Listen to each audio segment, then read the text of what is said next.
যে সমস্ত নেতৃবৃন্দ এখানে আছেন ভালো করে শুনুন, যারা ইসলামী আন্দোলনকে যারা বিশ্বাস করেন না, পছন্দ করেন না, আর যে সব অনুসারীরা আছেন ইসলামী আন্দোলন পছন্দ হয় না, তারাও ভালো করে শোনেন, আল্লাহর কালামের কথা কাজে লাগবে।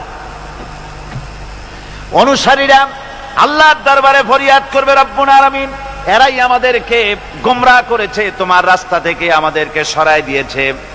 হে আমাদের রব, রব্বানা আতিহিম দিফাইন মিনাল আযাবি ওয়ালআনহুম লানান কাবীরা।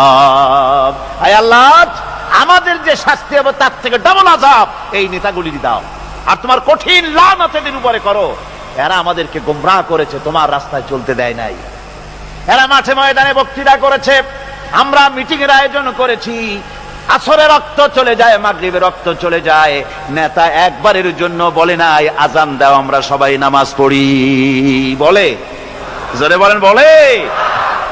ও অনুসারী ভাইরা ভালো করে শোনো, ওই নেতা নামাজের জন্য বলে না, চরিত্র তৈরি করার জন্য বলে না, মা বাপের খেদমতের জন্য বলে না, বরং হাতে অস্ত্র তুলে দেয় শিক্ষকদের জনমের মতো শিখাইবার জন্য। সমস্ত কলেজ ইউনিভার্সিটিগুলি সব এখন মিনি ক্যান্টনমেন্ট। ইউনিভার্সিটি সহ প্রায় 180টার মতো শিক্ষাঙ্গন, শিক্ষা প্রতিষ্ঠান সন্ত্রাসের কারণে বন্ধ। একটা একটা করে একটু একটু খুলতেছে, সব সন্ত্রাসের কারণে। আর এই সন্ত্রাস কারা করছে? কারা অস্ত্র দিতেছে?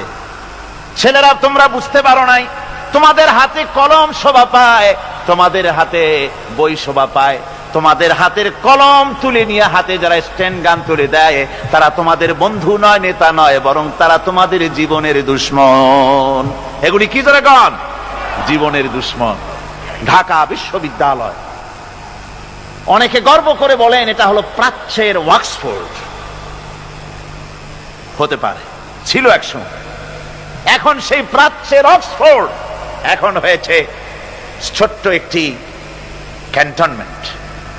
ওই ইউনিভার্সিটির সামনে দিয়া লোকেরা যাতায়াত করতো, আগে আনন্দে বুক ফুলে উঠতো, আমার শ্রেষ্ঠ বিদ্যাপীঠ, এখানেই আমার লেখাপড়া হয়, কত ছেলে এখান থেকে প্রেসিডেন্ট হয়, প্রধানমন্ত্রী হয়, কত কিছু হয়। আর এখন ওই ইউনিভার্সিটির সামনে দিয়ে যাওয়ার সময় মানুষ যখন যায়, যদি রিকশায় থাকে, রিকশা ড্রাইভারকে বলে বাবা জোরে চালা, বকশিস দেব।